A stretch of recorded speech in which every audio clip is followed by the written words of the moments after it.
Hi there, Paulie here. So I want to share a game setting that I've loved for many years. It's one of my absolute favourites. It was bright, it was fun, and it came from an interesting group of people. FASA. I loved that company. I hadn't realised until recently FASA actually stood for something. It was the Freedonian Aerospace Association. So it was basically a play on NASA and a good old tip of the hat to Marx Brothers. So FASA started out initially as a group that were making licensed product for Traveller, and in fact you'll see the the Freedonian name up there. And they moved on, and as we know, they did things like a Star Trek role-playing game and so on, and Battle Droids, which later on became Battletech. Now, they made some wonderful games, and I loved them. These were designers. So to this day, I'll always love those guys because they innovated and they did designs that came from some very clever thinking, and they were doing some very different things. On a slight side note, so they made an extraordinary decision in the early 2000s. They suddenly decided that clearly paper and printed tabletop games were on the way up. That was it, done, haha. Computer games will be the only thing, so they deliberately folded. They're back, kind of, sort of, now after essentially removing living games that we adored. A few people have tried keeping these things living, and they're sort of kind of back. They just existed as a intellectual property holding house, but now there's actually sort of FASA Corporation's back, and they're trying to kind of restart some of their things, which is what's important to us. I also want to apologise to everyone. Way back in the day, I not only sort of helped design one of the Battletech computer games, but of course I did the Shadowrun Super Nintendo game, and it was one of the things that probably led to their decision that computer games were it and paper games were out. So my apologies, by the way. Making that game was a living hell, and no, nothing from that experience should be taken as, hey, let's stop doing paper role-playing games. In fact, the memory of that game is so bad, we're going to drink,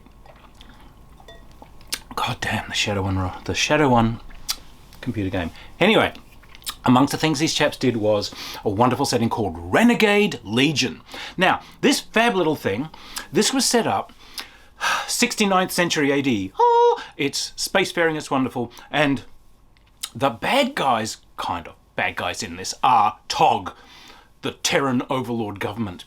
And this is a space empire that's taken all its cues from ancient Rome. So they have an emperor, they have legions, they sort of have this sci-fi kind of Roman look to them, and they've got this authoritarian government that's trying to impose this state-sanctioned culture on everything. Somewhere in there, one of their legions decided enough, they've rebelled, and they've gotten together with a lot of the alien races and a lot of the sort of colonies that had split off, and they've made this wonderful rebellion and alliance against these guys. So, mighty galactic battle setting with really nicely done technologies. So, the first thing these guys did was one of my favourite games of all time. It's Renegade Legion Interceptor, first line defence. This is my original. There was briefly a company called Night Shift, which was still bringing these out. You can sometimes get them both, but it was fab, it was wild, and you got books in it, and you got your templates. So this is, to this day, and I am a real connoisseur of space combat games, this is the best. Right here. This is the best one done. So, hex-based. What they've got is, as your ship has velocity, there's a number of thrust points required to vary your line of movement along a hex face. So that's how they're simulating thrust. All right, nice idea. They have a beautiful design system in there. because this was a hallmark of theirs from Battledroid's Battletech days. You can actually design your own ships. So that was wonderful. You've got this thing to mess with and you can try and pit your designs against each other. Ding! Lovely, lovely stuff. But now we get to these. These are templates. So as you fire on people, you have different weapons.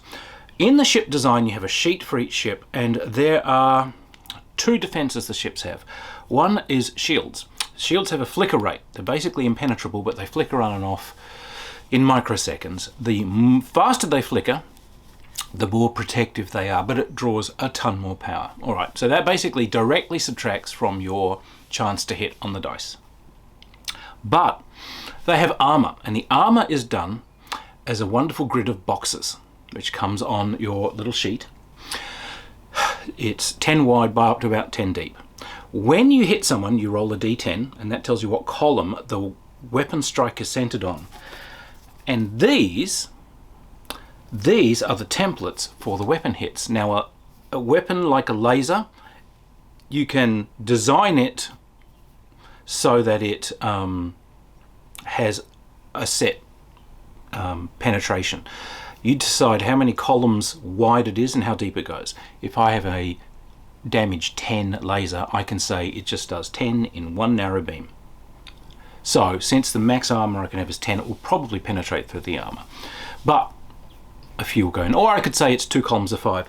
Or we get all these wonderful mass drivers and these missile packs and so on, which carve out these beautiful patterns. Some of these are broad and narrowing in. Some of them, like these wonderful multiple rocket packs, you get like a shallow line and lots of sort of little stabby penetrations where these things have gone in.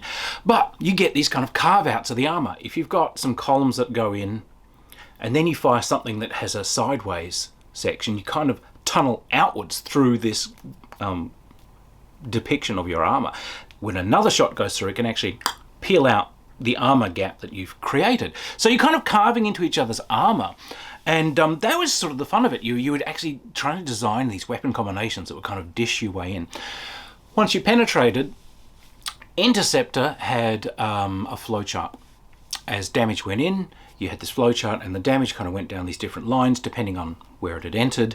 You got to junction points and you rolled. It would go left to right, and it would tell you it's removed some of the thrust, it's destroyed some of the shields, it's wiped out some of the weapon systems, it's damaged one of the pilots, this sort of thing.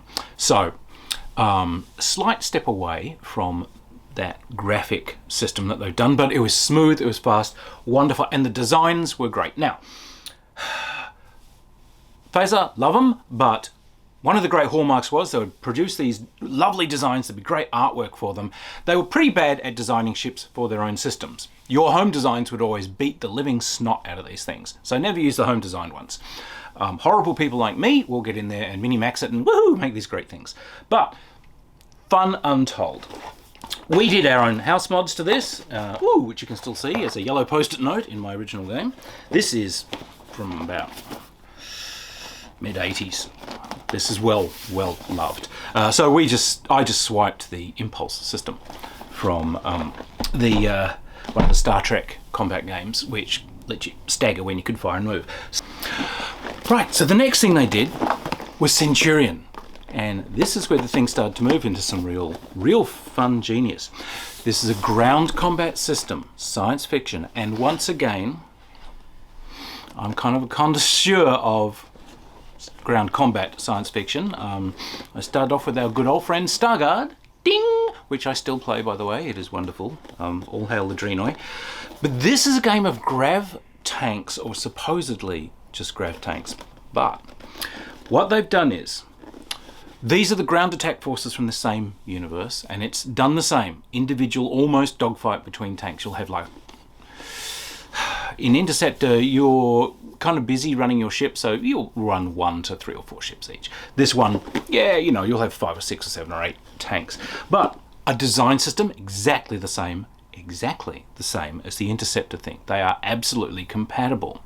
So you can design Interceptors as ground attack aircraft for this, and the design systems completely mesh.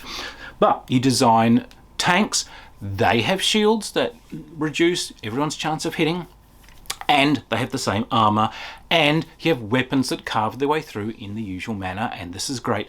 What they changed here was The sheet now has a graphic depiction of the insides of the tank as boxes. So as you carve through chunks of the armour, you actually carve directly into what is behind that armour, rather than suddenly going to another system where you've got the flowchart. There was supposed to be a second edition of Interceptor where they were going to switch to use the same system for both. They were going to remove that flowchart from Interceptor and put the exact same charted system, and but alas, we didn't get to see it. But where Renegade Legion Centurion is such a really good science fiction game is there is also, of course, artillery and infantry. When I'm teaching people to play figure games and so on, when I'm trying to teach tactics, Napoleonics is one of the great games that you teach people because of the balance between infantry, cavalry and artillery. It's combination of forces. Any one of these things by itself is relatively vulnerable. In a combination, these are the battle winners. They cover each other, they contribute to each other's, covering each other's weaknesses. They are a dangerous combination, and that's what the artillery and the infantry were in this. If infantry can come relatively close to the tanks, the infantry rifles can essentially fire a laser that directly broadcasts the flicker rate on those shields to their own side. So it removes the negative on everyone's dice rolls for hitting that vehicle. So you've got to keep infantry away from your tanks. The best way of getting rid of infantry is actually artillery. They're relatively vulnerable to it. The tanks are relatively butch. You've got to directly hit them with it. So you're using artillery to try and beat the infantry away and aside and clear a path. The best way of getting rid of that artillery is to storm tanks down on them. So you've got the three mutually supportive groups. So it was a combined arms game. Very, very clever. Very well done. So this is a night shift version I've got. You can see it's a newer box. They did Leviathan. Leviathan is the capital ship game of these. These are the giant, almost city-sized vessels that are invading these worlds. And this game was great. Again, this is my favourite capital ship-sized game because these ships had this rather ponderous way of moving. They're multiple hexes long, and so as you change the thrust, you had to just pull the nose of the ship across. They had this wonderful slow kind of creep to them. But they're sending out fighters and so on as whole wings and squadrons. Again, it's got shields and it's got armour that you carve out. But what happens in this one is that the fighter squadrons, when they're getting really close, they've got to stack in on top of these things. When they shoot, they choose what column their damage is going on. It's only little bits. But they became kind of important because you've got the big capital ship weapons which are kind of dishing out chunks of the armour. Either you could try sending your fighters in and try and make some specific holes and keep sending them in to try and peck deeper and deeper holes, or peck a wide area and hope that the random dice distribution is going to put those capital ship weapons in the dished out sort of armour spot that they've made. Or, as you've done some damage with the big ship weapons, once you're getting the armour a bit thin, you send the fighters in to attack those vulnerable points, and they start pecking damage in through that damaged armour. So you've got to send your own fighters out to intercept. So you've got this whole fighter brawl going around these giant ships. Wonderful stuff. Design rules again, great. I also did a thing called Prefect, which was a board war game essentially of the big level picture as you are invading these places. And that was a good tactical game. It sprung off some that they did for BattleTech. But we got Circus Imperium, and this is an absolute gem. This was a game of racing anti-gravity chariots that are pulled by horrible carnivorous beasts in a giant circus. You've got these card decks, and what you have to do is the animals give you a set movement depending on their hit points and how butch they are. You've also got armour on your chariot in exactly the same way. You don't design them this time. But what you do is you can decide to lash your beast, and you draw from the deck for that, and this will actually give you extra speed from these things, but it may also give you damage that they take. As their damage begins to whittle away at their hit points, their basic movement goes down.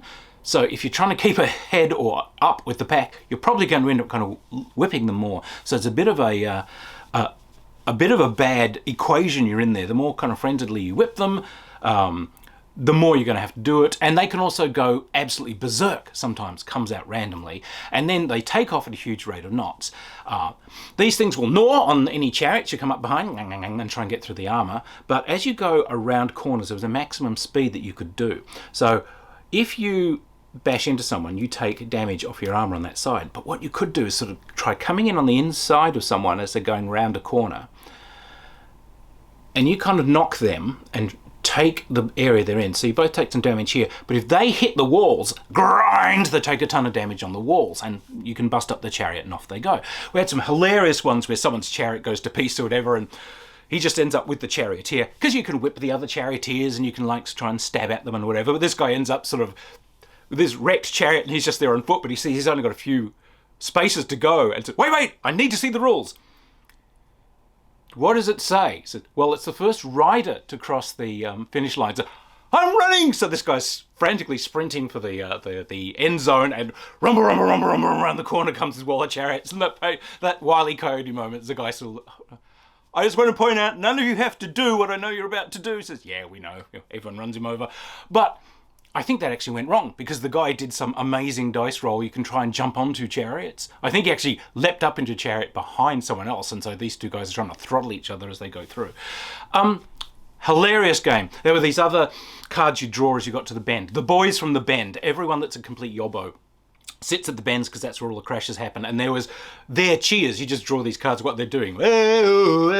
And it would give you some extra things. You might drift in a couple of things, or you might, pull out of the corner a bit better. It was a random thing. So this was wonderful. What was also fun about this is it comes with a basic board, but it comes with a huge board as well that they laid out, which is paper, and paper buildings to make all of these stands and banners and everything. So they said, we've got sensible game, and we've got the absolutely goddamn ludicrous game, which we figure no one's going to build, but we put it in there anyway. Well, we built this, of course. You stick this thing out and you bring it out at conventions. Toga parties for Circus Imperium at conventions were just absolutely the thing to do.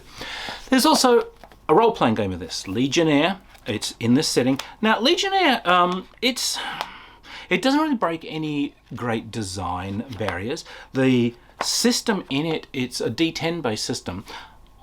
What I quite liked about it was, instead of normally we get a set number of dice that we roll, and we get a difficulty number, and we try and roll that number or higher or lower on dice. This didn't do that. This said you've got characteristics and you can add skills to them for a number. The difficulty is the number of d10s that you roll to get that number or less to succeed. So if it's a simple task, I roll 1d10. If it's a more difficult task, I roll 2d10. If it's a very difficult task, 3d10. So if I've got a skill of 12 that I'm rolling against, a very simple thing's always going to pass. I think a 1 was still a flub, but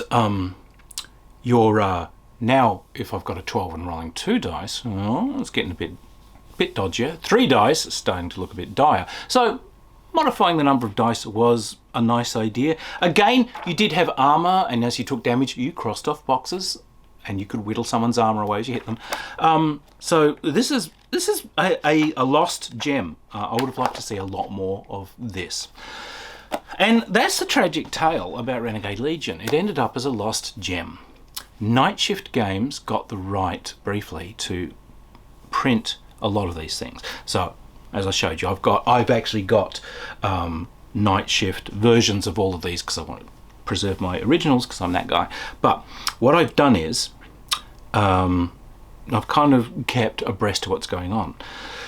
FASA has come back out again, and they're trying to restart this property. So, first thing we've got, they have given a license to a group called Budgie Smuggler Games. And Budgie Smuggler, they are doing a version of Centurion. Ding! Alright, I love science fiction ground combat games. So let me just say, this is an excellent ground combat game. It is a game purely of Grav Tanks versus Grav Tanks. However, it is currently only in beta form. There may be plans to expand that. It uses 2 different types of kind of proprietal dice, which they do show you how to mock up using D12s in that beta document. There are damage cards. Every time you hit someone, you draw damage cards. There are cards representing each of the tanks and so on. It's also set, they've kind of redone the background, so they've set this about 600 years after the original game was set, and they've set up a whole new kind of political thing. So it doesn't have a lot of ties with the original setting. The setting wasn't something I was hung up on. It gave it a great thing. I just liked the mechanisms. They were so clever and so cool. However, it doesn't keep any mechanisms. There is no continuity whatsoever in any shape or form with mechanisms from these original games. Preserves none of the feel at all. It's got its own mechanisms. All right, nice game design. So it's a disappointment if you're looking for a direct descendant of these, a cleaned up version of these for the new age. But as a game in itself, it's good, and as I said, it's beta version at the moment. You can get it on drive-through. They might be going to bring in artillery and infantry and so on. However, I have to say, with the setup that they've got, I'm not sure if they'll get that clever balance of forces that made Centurion just so good. But FASA Corporation is back, and they have announced that they're doing a new interceptor. Now, they tried a Kickstarter on this earlier this year. It failed. They didn't get the money to pick it up. I think it was in no way ready. They've done some miniatures for it, which are quite small, plastic, 3D printed things. Not as impressive as these really cool like lead miniatures that you'd get for these. I've got quite a collection of these. But they've started setting up for a re-release of their Kickstarter. They say that's going to be December 13th, 2021. And the peeks at the rules actually look like it might be way more of a proper descendant of original Interceptor. Now, there was a game that FASA did, Crimson Skies, which had quite a clever maneuver system in it. Normally in an air game you get a list of different maneuvers you can do. I can barrel roll, I can yo-yo, I can do all these things, and it was, oh, well, you've got to move this many hexes and you'll end up facing this way or whatever. What these guys did was a chart which had your start position, and it had a number of different finish positions for your aircraft marked with its facing and distance away from you, and it just had written on it how many power points or thrust points that was going to take you to get there, and whether the maneuver counted as going left, right, or straight. The initial look at the new Interceptor has that chart in it. So obviously they're wanting to get a lot more kind of interesting, hooky kind of actual fighter style maneuvers in it. That's kind of a good idea as a nice mechanism. It's also kind of a dumb idea if you're trying to simulate ships that actually have thrust and move in vectors and have inertia and, but I haven't seen their final mechanism, but it does look like they are drawing on the bag of tricks that the company had and that worked so well in their games. Their background write-up, it does look like they're keeping it sort of within the universe. So watch this. If you're a fan of Renegade Legion and of FASA kind of combat games in general, the new Interceptor might be a goodie. Their Kickstarter will be up soon. Let's all go and take a look at it and give it the benefit of the doubt. Don't shake your fist because, oh, they messed with the background, because part of their writ has been to try and progress that background. It's been 20 or 30 years since we've seen anything from this game, so okay, we want new things. But I think it's going to be good. And if we get these new board games out, then given the way role-playing games have taken off, we might see a new version of Renegade Legion Legionnaire, and that with a better system kind of tooled for modern play, and with this amount of background, that could be a real winner. So look, FASA are back. I'm very glad to see them back. They were always innovators. They always came out with products that were so well done and well designed. So I'm quite excited to see them back. Keep a watch out. Somewhere around about December 13th, they are doing their relaunch of Renegade Legion Interceptor as a Kickstarter. And just give them the benefit of a doubt, take a peek, and if it looks good, yeah, I'd think about supporting it, because I would really like to see FASA come back and come back with a vengeance. So cheers, happy playing everyone. Catch you later.